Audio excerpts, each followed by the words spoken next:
Hi, this is a video where we explore the process of bringing in a EXR sequence from Blender, a multi-layer EXR sequence from Blender with all its different render passes, and how to go from this, which is the raw render that I got out of Blender for a scene that I'm doing for a short film, into this final image right here.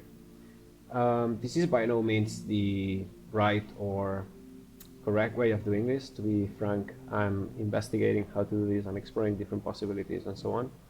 So far, I got decent results doing it this way. If anybody that's watching this video that knows how to do this properly, I would like to read your thoughts, to know your thoughts on how to do this better, or what you think could be improved on it.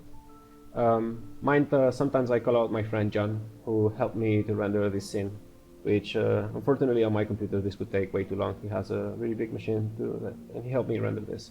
So yeah, just mind that when I call the name John, it's just my friend that helped me render this.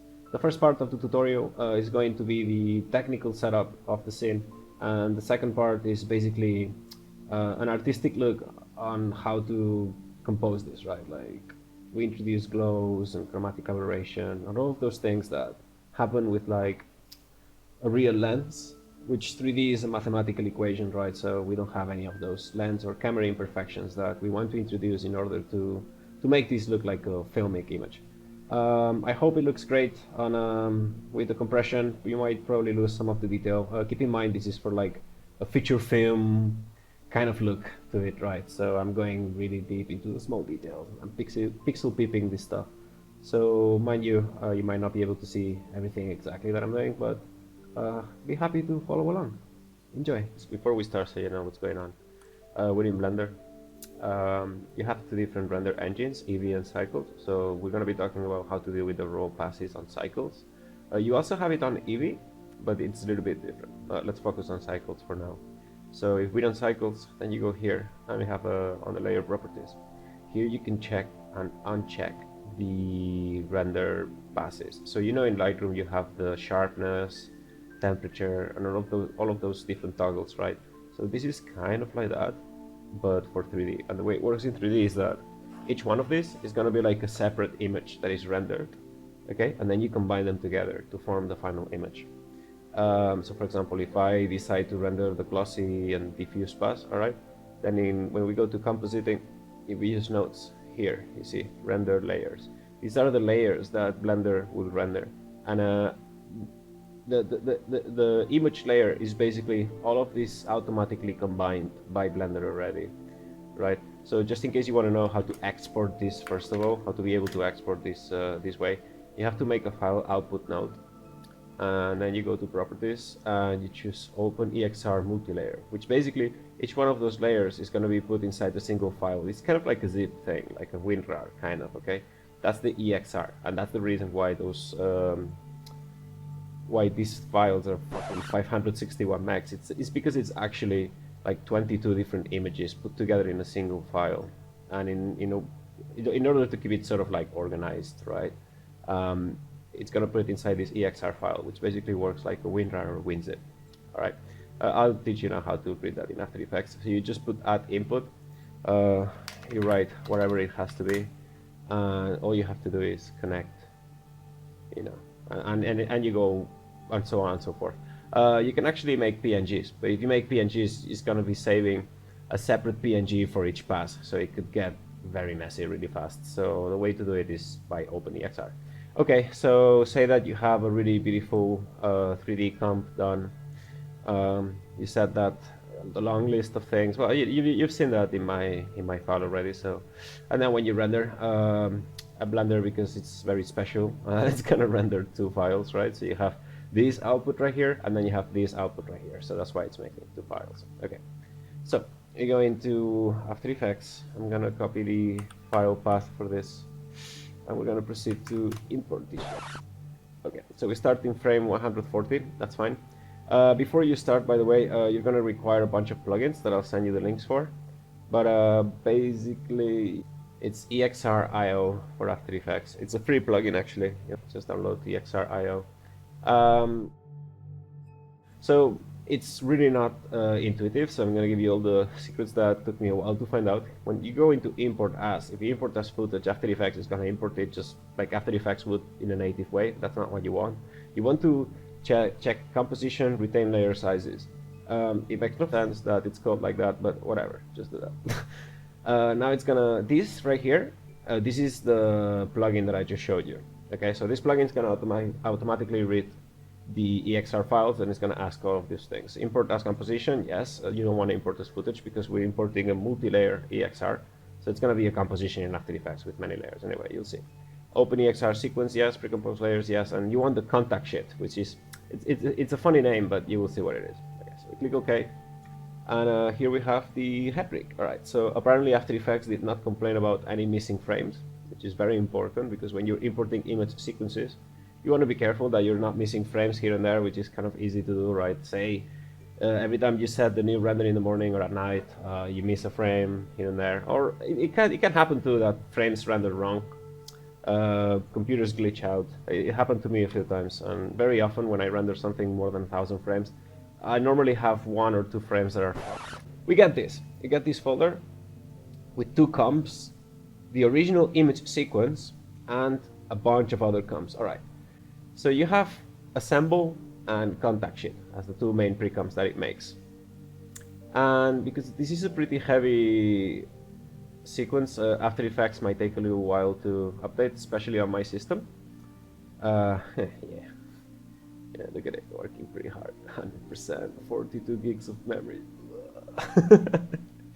So yeah, it's actually rendering this.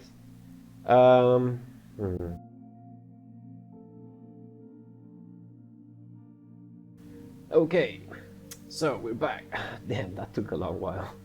I mean, it's 4K and it's loading 20 images at the same time, so yeah, just keep that in mind. That's what's happening here. All right, so we are in the, well, I mean, first of all, we might actually want to save this project first. That's always a good idea. It's a good way to work.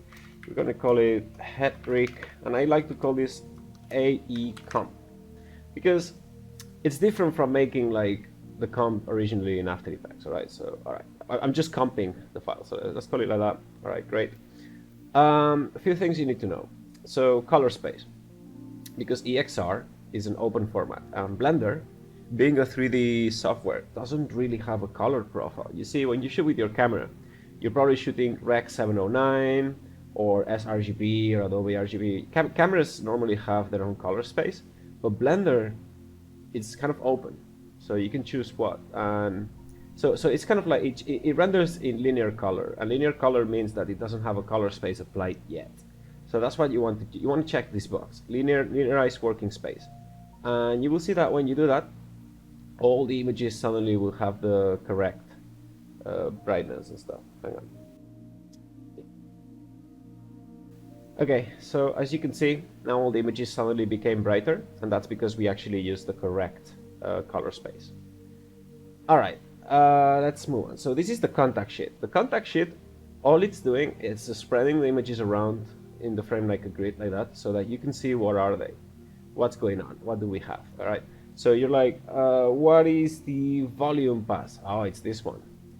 What is the volume direct pass? This one. Okay, so this way you can see on the screen all at the same time all the different passes. So that EXR is 581 megs because it's actually all of these images all put in a single file, which is very neat, especially when you're dealing with like 1,000 frames plus sequences, or just, you know, movie scenes basically.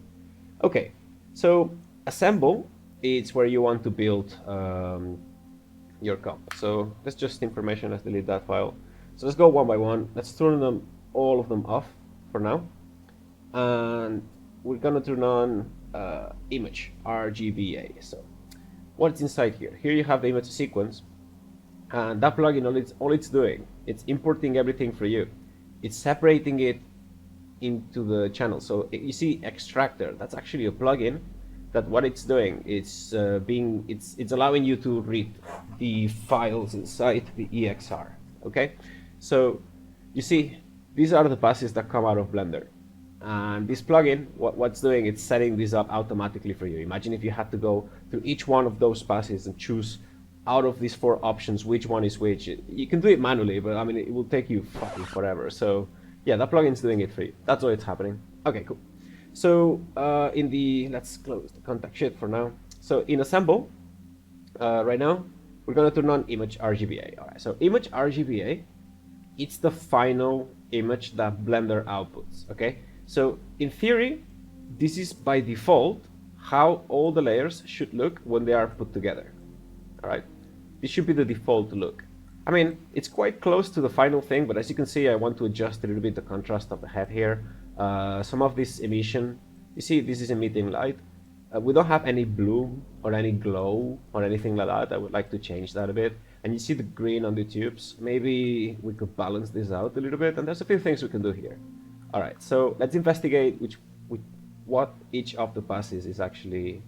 What are they actually? Okay, so let's make this big as we can. Let's go. Okay.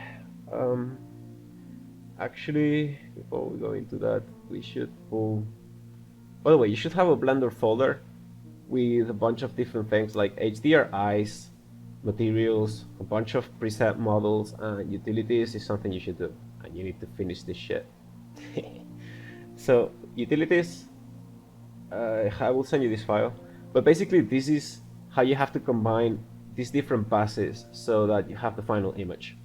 Okay, so we have to, if you're familiar with the layer modes, here you have multiply and add, right? So this is add and this is multiply. So if we combine all of these passes together, we're gonna end up with the combined pass, which is this one. Okay, so let's start with the diffuse. You have different passes of diffuse, direct light and indirect light. It's a little bit too deep to start getting into what they mean, but basically I choose these two, I add them together, and then I pre-comp them. And I'm gonna call this diff, dir, and int, okay, together. And then I'm gonna take diffuse color, I'm gonna put it on top, because you see, I have to plus these two, I pre-comp them, and then I will multiply them by the color one, right? And in After Effects, the way you would do this is take the diffuse, dir, int, I already add them before, right? And I'm gonna choose multiply for this one, and I'm gonna turn it on too, and I'm gonna pre-comp them. I'm gonna call diff pass. All right, so this is the diffuse pass, done. All right, cool. Just so that we can keep it cleaner and easy to understand, I'll change the color of this. Green means I'm done with it. Okay, so I can add them at the on the final thing. So glossy, glossy pass is kind of like the shininess of things when the light shines on stuff. All right, so for you to see what the glossy pass does, so I'm gonna plus this too. Okay, I was thinking. All right, so you see, the glossy pass is kind of like the shines. You know, all the parts that are sort of like shining. You see? That's just the light shining. There's no liquid inside because that's emission, right? You see the metal parts that are kind of like reflective. So all of the light that is reflective on places, it's a separate pass. That means you can actually change the light of reflections. Just think about that for a second. This is powerful, man. So, all right, we're gonna add these two. According to the diagram, we have to add them, okay? And I'm gonna pre-comp this so that we can calculate the result of this. Gloss, dir, int. I mean, you don't have to name everything. I like to do it because it's more organized this way, but yeah, well, you get the idea. And then I'm gonna multiply this one right here. Okay, you see when I multiply them, everything starts to make sense here, right? You see? These are all the light that is being reflected. This is not really the objects themselves, it's just the light being reflected off them. Okay? And I'm gonna pre-comp this right here. Gloss pass. Alright, cool, we're done. So I'm gonna make this green and we'll turn it off for now. The next pass is the transmission. Transmission, I believe, is the glass. All of the reflective, all of the objects where the light sort of like goes through them. This is what this is. I guess this is going to be mostly like the glass areas. Yeah, exactly. You see, the glass tubes and the right. This is the glass tube. That's the reflection on that. So you can change that. If, for example, if you want to have like a refraction effect or like chromatic aberration from lenses or things like that, you could apply that effect just on this pass. which is very interesting. So we're gonna pick up this and we're gonna call it trans there end. Okay, and then we're going to multiply this one, because as you can see we have to plus them and then multiply. So it's all the same. It's a little bit hard to understand in the beginning, but once you've done it once or twice, it's always the same thing. So trans pass. Okay, and we're gonna call this green. We're gonna make this green color, and we're gonna turn off this layer. And now we're gonna go on the volumetrics, which is this is the interesting part. Okay, we don't have volumetrics here, but what you have to do with this one is same thing. Just add them. Let me see. Wait, it's loading. So volumetric is basically smoke and gas and stuff like that. So for example, in this case, you know when you use like a smoke machine to make the scene. So yeah, the things that are closer to the camera look sharper, and the stuff that looks more further to the camera, furthest from the camera is more, you know, like fainted out a bit. That's because of the mist, the fog, and yeah, that's nice, right? But we have little issues with that, like it's kind of noisy a bit. This is just the volume pass, right? This is just the smoke, so I can actually just change settings on this, right? So we'll click on this and we're gonna call it volume pass. Okay. And we're gonna make the screen, turn it off for now, and then we have the emission and environment pass. Okay, so we have emission, of course. Emission is gonna be like the stuff that it's emitting light, basically. Yeah. In our case, I made this plane to emit light because I wanted it to affect the stuff nearby. I'm not sure how that worked out, but we'll see. So as you can see, this is just the little LEDs and lights that I've been spreading around the scene. Alright, so it's literally just the emission. So for example, I could add like a glow effect to this, and now I'm making just these parts. Only these parts have a glow. Well, okay. So yeah, you see, now I can make just these areas have a glow, which is very cool. You know, you can make some really funky stuff with this. Okay, so this is the emit pass. We're gonna make it green because this is gonna be one of the passes that we use. And then you have ambient occlusion. Ambient occlusion is like the shadows and how to say. It's kind of like the shadows that are created by the objects themselves. So we're gonna make this green. I'm gonna put this here. And in this case we don't have an environment, so okay, we're gonna put diffuse pass below. Okay, I don't think that actually matters the order you put this, because we're gonna plus all of this anyway, but let's put the emission here for now, and let's not use the ambient occlusion for now.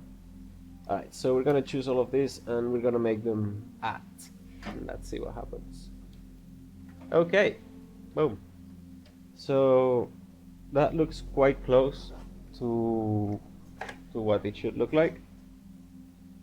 So you see, this is the original image, and this is what we've combined. And I think if we add now, I'm not sure, I think it's multiply, ambient occlusion, I'm not sure. Yeah, it's not add for sure. I think it might be multiply. There you go. So yeah, it's pretty close. I think let's put the ambient occlusion below the emission. Right. So yeah, you have to play with the order sometimes. And actually, I mean, this is what in theory, what the image should look like out of Blender. But it doesn't have to. I mean, you can just do whatever you want. I mean, you can say like, oh, I would like to have a little bit less ambient occlusion. So you can adjust it. You see the power here, right? So you can actually adjust different aspects of the scene. And this is crazy helpful, man. So, okay, in this particular case, I'm not sure where to start. Well, I mean, this is how the render passes work, basically. And now, the quality of this image is just stupid high. Like, you can apply loads of changes on this, and it's gonna look really, really good. Okay, so I think what I would like to do is to apply an emission pass. And let's talk more about color profiles, because this is where it gets a bit messy here. Let's see. So as you remember, we linearized the working space. This is cool for a few reasons, because you can apply the color space that you want later on, which is neat. But at the same time, it has a few drawbacks, and is that, say for example, I want to use a film convert type plugin, and you're like, what the f is going on? Why is this showing like this? It's because this plugin, it's designed to work not in linear space. So it's not really functioning as we need, but there's a workaround this. And it's that you're gonna have to make a color profile converter plugin thingy, an effect. And you go from the input profile working, the input profile is going to be the project working space, which in this case is linear. And we want to go from that to Rec 709. Okay. And then we're going to copy this one. Oh, sorry. We're going to duplicate this. And then we're going to do the opposite. We're going to go from Rec 709 back to project working space. You see, and what's happening here is that when we apply this, it's changing the image back to Rec 709. The plugin effects are applied, and then we bring it back to linear, because the project that we're working with is linear. When you want to render, say we want to render this, which we're not going to right now, but I'll just explain you how.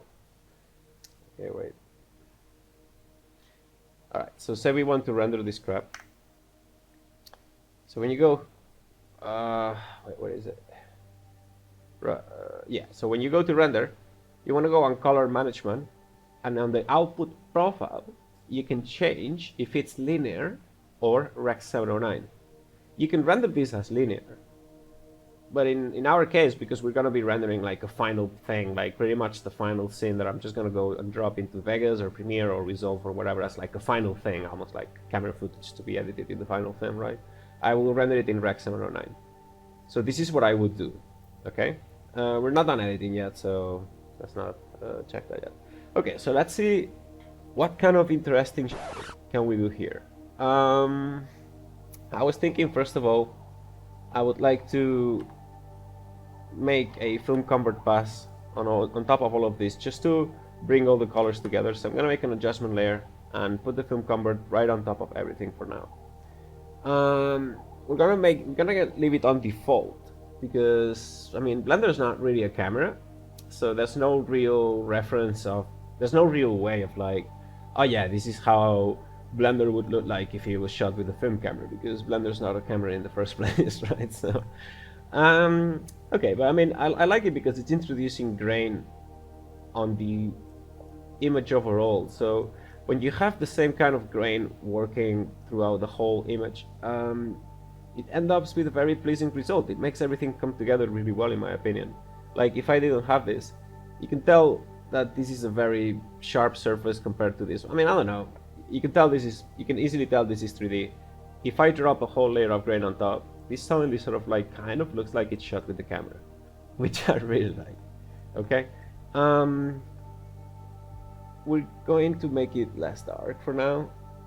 But anyway, so up until here, this is how you put this together, and then from here on, I'm just gonna go into like the artistic side of things. Alright, so this is just the possibilities of what you could do, and I'm just gonna go ahead and edit this in right away. Let me see. So we're gonna make it less dark. I'm gonna brighten it up a bit, and then we might add a levels. I think there's ways to do this in DaVinci Resolve, however I'm not sure how, and that's why I just use After Effects for this text. So it's kind of a bit of a thing, how to deal with color grading with 3D, because I mean, you need to be able to do this, to color grade it, but it's not like, I'm not sure this is something DaVinci will do. So yeah, there's that. So a little neat trick is, because you're gonna have to use the profile converter on all effects you put on this. Yeah, it's kind of tedious, man, it sucks. So I just copy paste both things.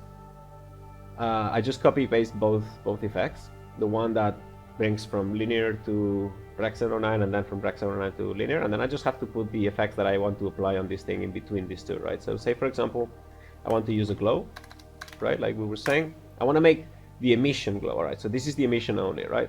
So I just have to put the glow effect in between both. That's it. I just drag and drop it, and that's it. Just copy paste it. It's fine. It's always going to be the same. It's always going to be, when you have to choose one color profile. So choose if you're in sRGB, Rec 709, or Adobe RGB. just pick one. In my case, I pick 709 because it's the most standard, and I want this film to look good everywhere, in as many places as possible. So let's make this radius say 60. Let's see what happens.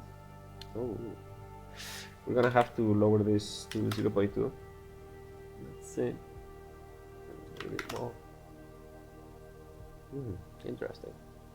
Okay, so now we're starting to get some kind of interesting glows going. Let's bring that down a bit.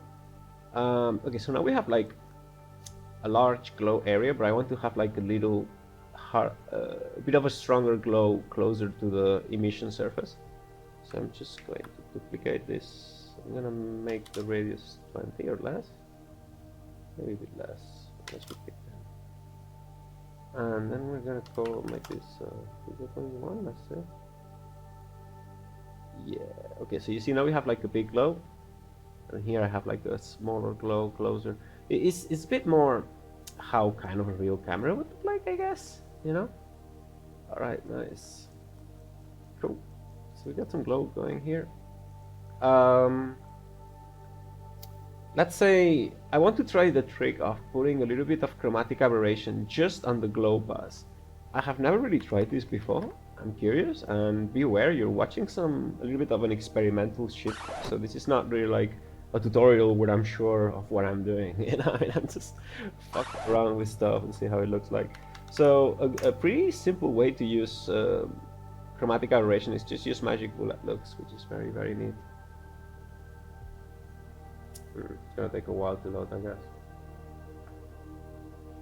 Alright, so this is the glow pass, and I want to apply chromatic aberration just on this pass. So for that, we're gonna go to Lens, Tools, Chromatic Aberration.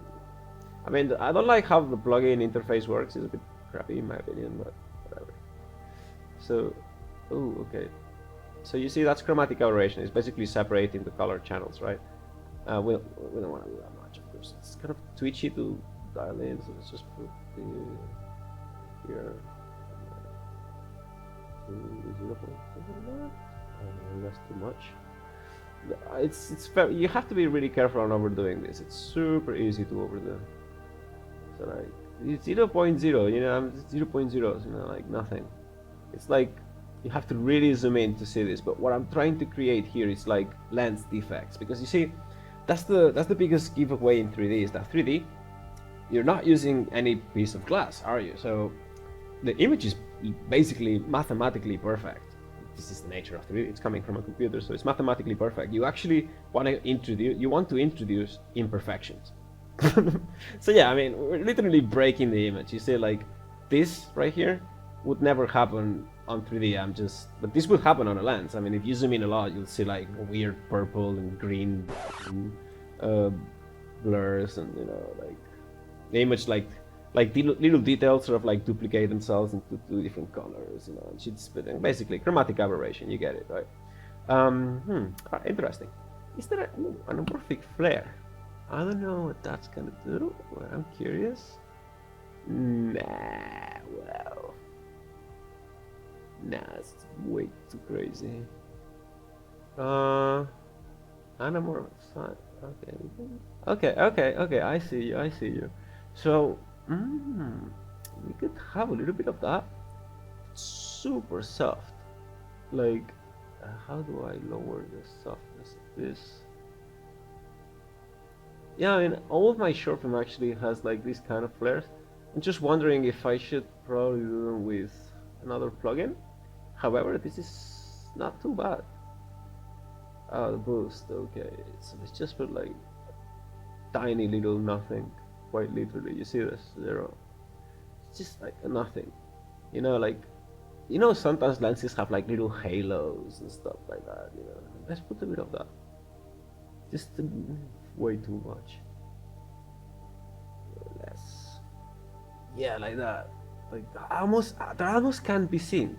But when the head is moving, you'll see this little thing going up and down, and it really. I hope. I'm not saying it does. I hope. I hope it helps sell the scene a bit better. Interesting. So we have here our look effect. Let's see how it works in the final image. I'm curious. So that's without it. That's with. Boom, boom. You see? And the cool thing about this is because real life lenses, those chromatic aberration effects happen because of light.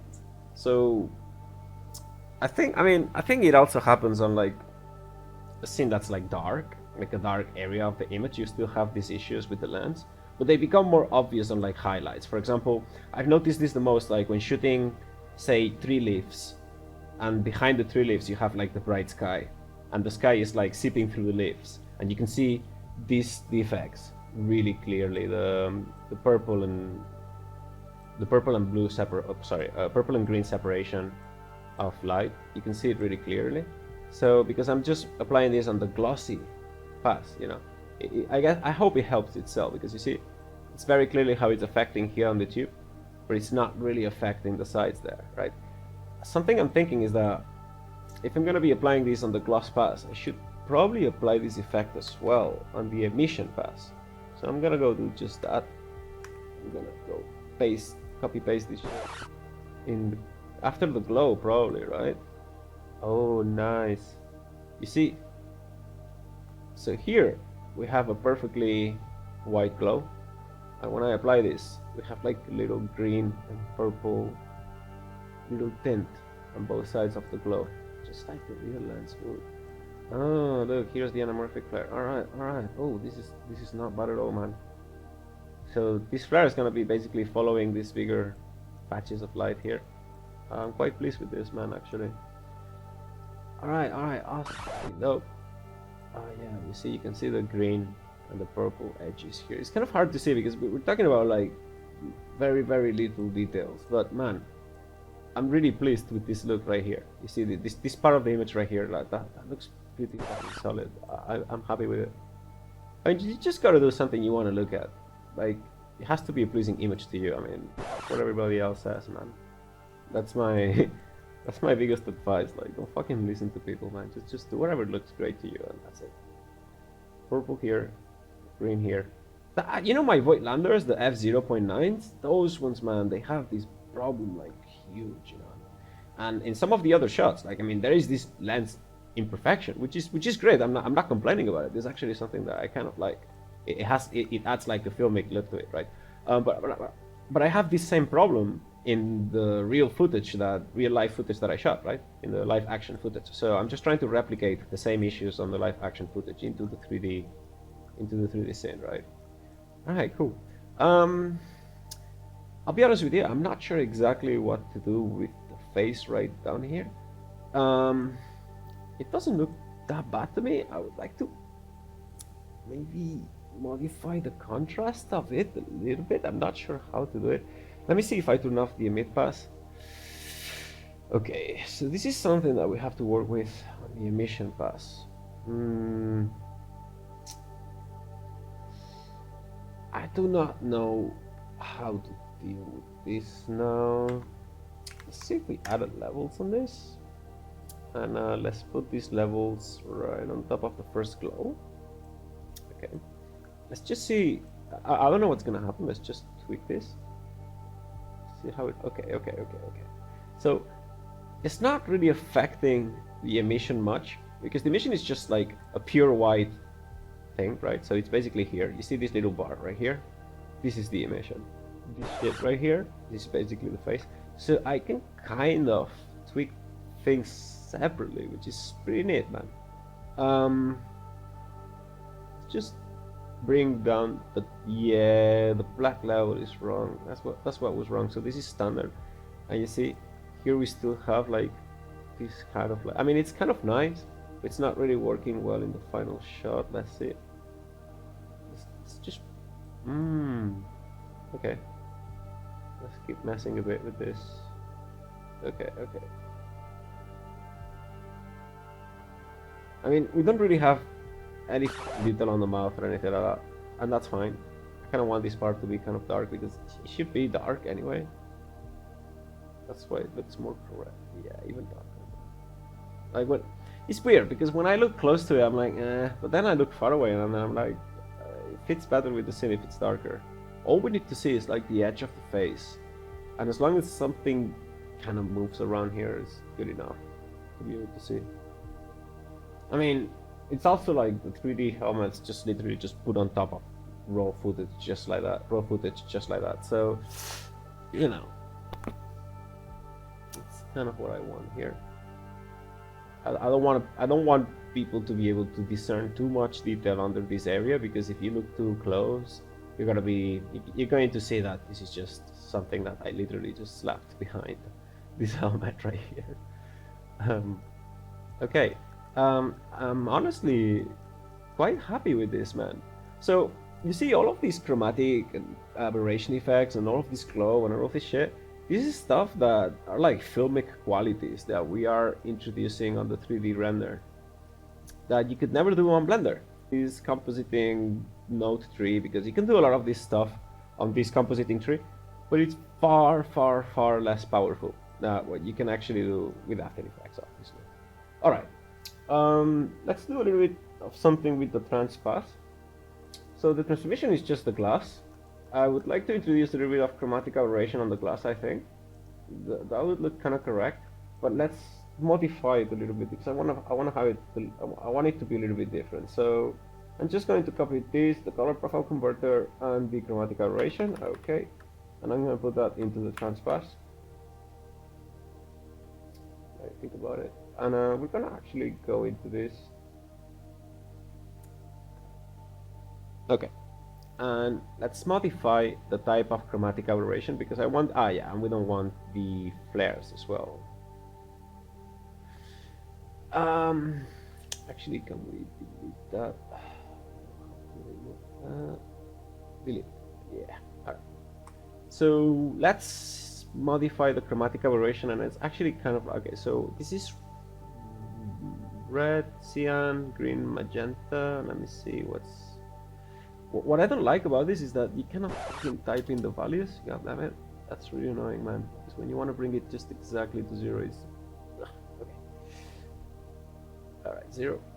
And so that is green and magenta. That's quite interesting actually, because the liquid is green, right? So we might just only use one of these values, one of these settings. Let's just make the magenta color. Oh yeah, actually it looks like it's going through like a liquid. Like here it's but when we separate it, it looks like it's actually some sort of liquid that is refracting light in some. I'm not trying to make anything realistic here. It's just mostly a visual pleasing thing here, and it's not really affecting the tubes, which is kind of good, I guess. That's what I want. I hope it looks good. Yeah. All right, let's try. Oops, I made a mistake. I moved the whole thing. Alright, just a little tip: middle mouse button or the wheel button to drag the image around. Then just zoom in, drag, and that's how I do it. Yeah, I like all of this small detail in the water here with this like chromatic. We could actually increase that a bit more, man. You know, I don't want to go too crazy, but because it's the liquid, I want it to be easily seen. You know, like not like the other chromatic aberration. The other one is just more a very subtle way of trying to bring the image together as if it was shot on on like an actual camera, right? Okay, all right. We're doing pretty well here. I think we need to make dark parts of the image just a tiny bit darker. So let's modify the general black levels here. Okay, yeah, because I was looking at this background right here. This is weirdly bright. Oh, this is so bright, but I also don't want to make this center part of the image too dark, because then we'll lose all detail here. I mean, this is very long scene. It's kind of like people kind of like has time to look at it. And to be honest with you, I mean, I'm not a super professional of 3D, so I hardly know what I'm doing, man. I don't want people to be able to pixel peep my shit too much, you know. So I'm happy to have, like, you see the glass here is getting completely lost in detail with this, which is great, you know. I mean, I just want this to be like a pleasing thing to look at, you know. All right, interesting. So we have here the glow and the little flares and stuff. Okay, so We've adjusted glossiness, the diffuse. Leave it alone, I guess. It's good for what this is. I'm not sure why would you modify this, but anyway, what's that? So gloss is nice. This one, the ambient occlusion. What was this doing? It was bringing the whole image a bit kind of like darker like that, which is kind of interesting. I don't want it to be so dark, so let's just leave it at 50%. I'm happy with this. The emission source has glows and the chromatic aberration, transpass as well. Let's go into the volume. Alright, let's deal with the volume. So the volume is basically the mist, fog, smoke, you know, like volumetric stuff basically. So let's isolate this for now. And I'm not sure if this is going to work, but let's try to apply a noise reduction thing on this, because we already have grain being applied onto the main thing by Film Convert, which is great. It has really good grain. I really like it. So let's just go and try to reduce the noise. Okay, so here we are. Neat video. That's auto profile because neat video is quite smart. Nice. Yeah, let's introduce a bit more information and noise. And I guess because this is just one color, it doesn't really have much information to have to work with. And look at that. Oh my god, this is beautiful, man. So here is noisy, and the problem is that Blender noise is not that kind of like, I mean, it looks okay on a still frame, but you will see like it's not the nice kind of noise anyway. And because this is just the volume pass, like it's just like a smoke kind of thingy, it's fine if it gets like, you know, when you denoise stuff it gets plasticky. It doesn't really matter in this particular case because it's like a volumetric, it's just like this flat thing, like, you know, doesn't have detail in it much. And even if it has detail, I want this detail to be sort of like blurred out, which is great. So denoising works perfectly in this particular case. Alright. Yeah, I'm happy with this. Great. Alright, apply. Cool. So now we have denoised the volume pass. And we can modify this with just levels. We could make it darker. We can adjust the brightness of it. So yeah, basically it's just kind of like, imagine that you have a smoke machine on set. So this is quite literally allowing me to modify the settings of that smoke machine after I shot, which is like, just so powerful, man. I could even like just duplicate it. More smoke. I want to have a lot more smoke. Just, you see? So I could make it very smoky or not. I mean, in this particular scene, the only volumetric we have is this fog. If I had like a smoke simulation coming out, like imagine like I had a little hole here with some smoke coming out, that would be also in this volume pass, right? So keep in mind, this system really depends on the type of scene that you're doing, right? So if you're making a scene where you want to have independent control, say you have fog, and then you have like smoke simulations and you want to have independent control of both, you would have to render those as like separate renders, quite literally, right? And you work on each one of those separately and then you put them together in After Effects. That's kind of like making a collage, you know? So, okay, nice. All right, so what can we do with the volumetric here? Let's see. Maybe we can brighten it a bit and then just increase the contrast of it, I guess. Let me see what's happening. So if I make that, I'm gonna make the background brighter. No, that's not really what I want. Let me see. Oh, okay. I kinda wanna make the dark parts a little bit darker. No. Right, no. Because yeah, alright, let's try this.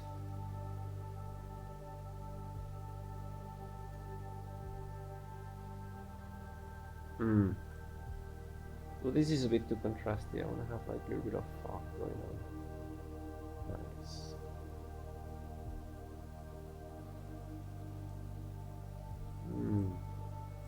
Yeah, the shadows are completely black, and I'm happy with that because this is what a normal camera would do.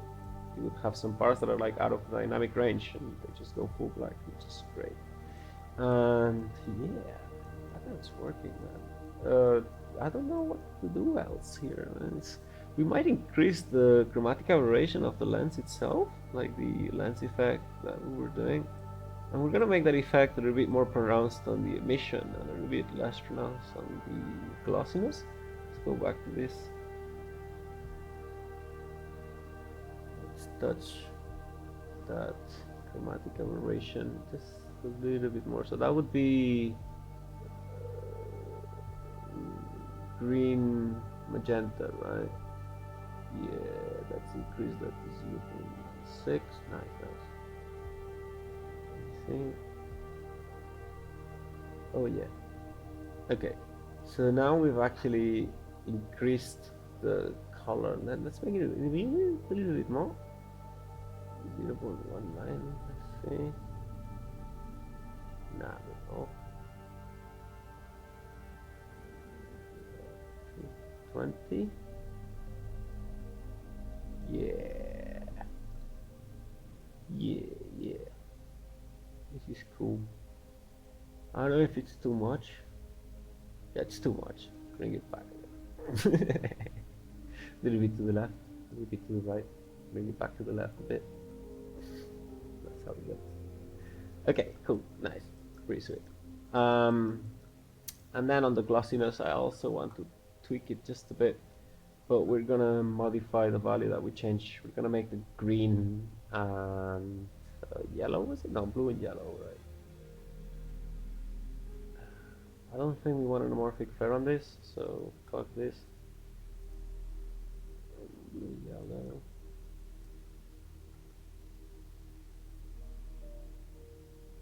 Let's make the blue yellow one. 120, let's see. Oh yeah, nice.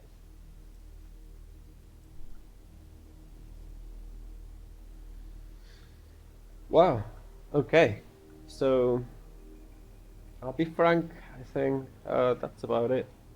Let's do some final tweaks on this.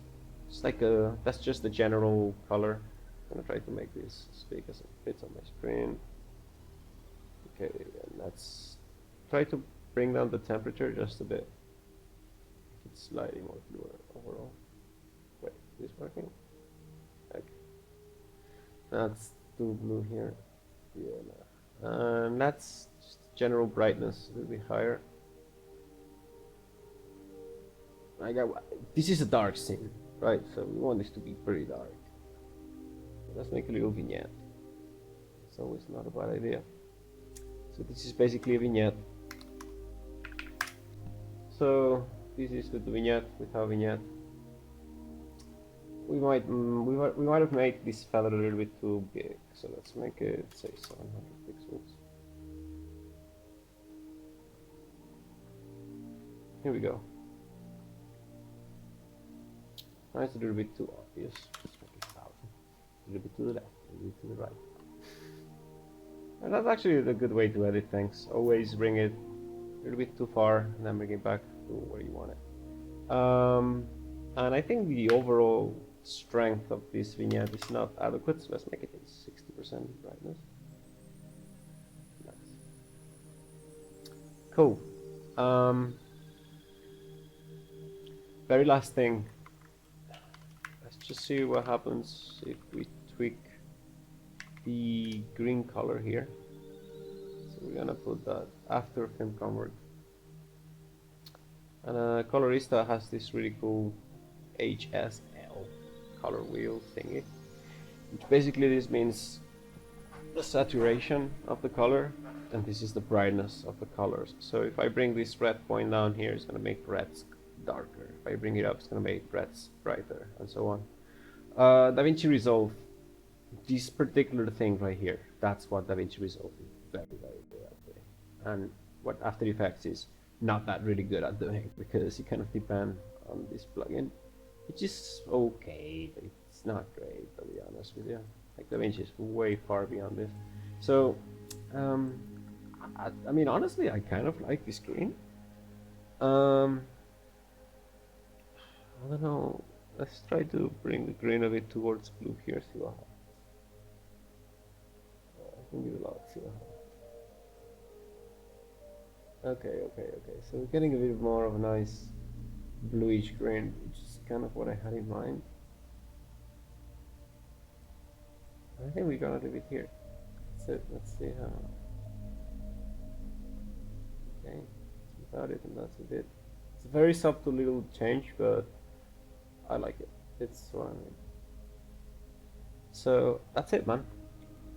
Just save the project, and I'm gonna render this into a DNxHR, which is a super high quality actual video format. We're gonna make an RGB 444 10-bit. Yeah. Okay. Channels RGB, 3 colors. Yes. Oh, sorry. Color management. Linear. No. We want Rec 709 gamma 2.4. 2.4. 32-bit. Yeah. Okay. And let's just do that very final little brightness adjustment. I'm feeling yeah, this happens, and that's why you save it. No, it's all good. I literally just saved. So let's do a little bit of an adjustment on the brightness of this. I'm not too happy with it. Let me just be lighter because I'm scared that on some screens this is just gonna be so dark and impossible to see any detail. I still want it to be visible, no matter how dark the scene is, right? So 0.9, let's try to see. We're making almost a full stop brighter, but the thing is, because film comfort tends to make things a lot darker, so we fix it. Alright, and we almost forgot about one thing. We also have something called the depth pass. I think I talked to you about that before, but a depth pass is basically indicating to the software at what level of depth is everything. So the way we would use this is probably I want to apply this before we apply the general color grade, because okay, let's name things. General color grade, and this is gonna be the vignette. Yeah. And then we have the depth pass. So we want to introduce a new adjustment layer that we're going to call depth of field. So we want to make a little bit of depth of field, right? You can do this on Blender. However, it's a bit of a rabbit hole, because if you do depth of field in Blender, it's only going to affect on the PNG, right? The final composition, because depth of field is something that Blender will apply after it renders each one of the passes. Thing is, any 3D you render is gonna be rendering all of these different passes, right? And then Blender, when it shows you the final image, all it's doing, it's combining all of the shit we did right here, is doing it automatically. This is what's happening, okay? So it has to render them anyway. The thing about depth of field is that depth of field is something that Blender applies after it's done doing the calculations of these passes. So if you use depth of field in Blender, you're not going to have it if you export things in this way. I'm sure there's workarounds and ways to deal with it, but you can use this very neat plugin that I'll give you if you need. Depth Flichtstruft, whatever is a weird German name, depth of field. Okay, so we're going to choose the depth there is the depth, yeah. And you will see now magic's going to happen. So say we want to make a really big depth of field just so that you can see what happens. Okay, so you see, we select the depth. So say I want to focus on the, just click on that, just click on select depth and boom, you see? I mean, okay, this is a post-production effect, so as you can see, it's far from perfect, right? It's really far from perfect, but it's quite neat, because as you can see, it's kind of like the camera was focused here, and this is like way too much. As you can see, we're like, oh, by the way. So let's make like a 2-pixel motion blur depth of field, because this is kind of like what the real lens would kind of do. So you see, I just want the background to be just like slightly blurry. It's also like a very small space, and as you know, with real cameras, this in real life this would be like slightly out of focus, but not much, right? So let's just I'm not sure here. Let's see. So first, let's make sure we're focused where we want. And I think that the focus that we want would be exactly in this piece right here. So I'm just gonna click here. So let's see, let's find two objects, two things that are gonna be like really close and far from the image. Let's see if it's working how we want. Yeah, it is working how we do. What I'm not sure about now, if it's, do we need the color profile converters on this as well? We might do. See if it changes anything. Because all it, I guess this is also meant to work like that. 3 pixels might be a bit too much even, man. I want just like that very, very soft little depth of field, because if this is shot with like an anamorphic lens and so on, this is what you would get, right? And one more thing is that you can actually change the way the autofocus works, meaning you can fake anamorphic lenses. So you see, if I have the anamorphic flares and then I make the blur just like an anamorphic lens would, you know, XY aspect, let's see if you can see it. So, you know, with anamorphic lenses you get like this weird like slightly more vertical kind of blur depending on the depth of the image. This is exactly what we're getting. Can you see? So 0. Let's make is it that much right now? Let's load it. But just like all of these like small things all together, that's what makes the image look great, I think. Look at this blurry ass background right here. Like this is exactly how it would look on my camera, man. Yeah, it has imperfections. So yeah, this is how you use the depth of field. Be really careful with it. Don't overdo it. But if done right, man, look at that, look at that. So this is like way too sharp here in the back. Let me see. This is like way too sharp right here, and I turn it on and boom. Now it has that pretty sweet. And you can see here on the cable, on these little tubes right here in the front, it's not affecting as much. That means it's working. It's working depending on the depth, on how easy it is with this tube right here. It's really working depending on how far is the object from the image.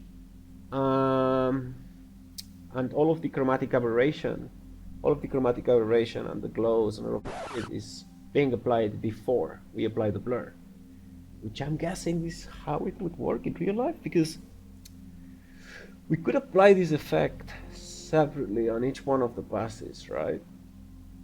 We could do that. I don't know. I mean, you can really go ahead and pixel peep the fuck out of it. It's kind of fun. But look at that. I'm getting this like blurry, weird, noisy blurs on the lights and stuff, which is it's nice. It's nice. It looks like camera imperfections, man. This is exactly what I wanted. So let's just have a quick comparison now between the. Okay, so I'm not sure if you're gonna be able to see this clearly with OBS now or not, because I mean, let's see what we went from to what we got. So I'm just gonna isolate now. This is the original render of Blender, and this is the final one. Yeah, man, this is way better. Like, no comparison. That's the final thing. Got the little flares going. We got this sweet little depth of field with all the blurs and chromatic effects and all that. That helps sell the image, man. This is out of Blender. You see, it's all super sharp, way too clean, so synthetic. I mean, it is synthetic. It's a mathematical equation at the end of the day. It's not like light rays hitting a camera lens. But this to me looks a lot more like an image that would come out of let's just go in this area, for example, here. This right here looks to me a lot more like what would come out of a camera than this. This is so clinically perfect. You see, it's so clinical. It's all super sharp, and then boom. This is sick. Thanks so much for rendering. Got it set up here already. Patrick Acom. Save that project. That's full. Yeah. Color management, Rexon 09, not linear, yeah, correct. Hedrick A comp, yeah. Save that again. Save that one again. And render. And it's going to take forever, so we're gonna leave it here, man. Thanks a lot for rendering for me, man. I could have not done this without you. On my system, this is like literal 8 hours per frame.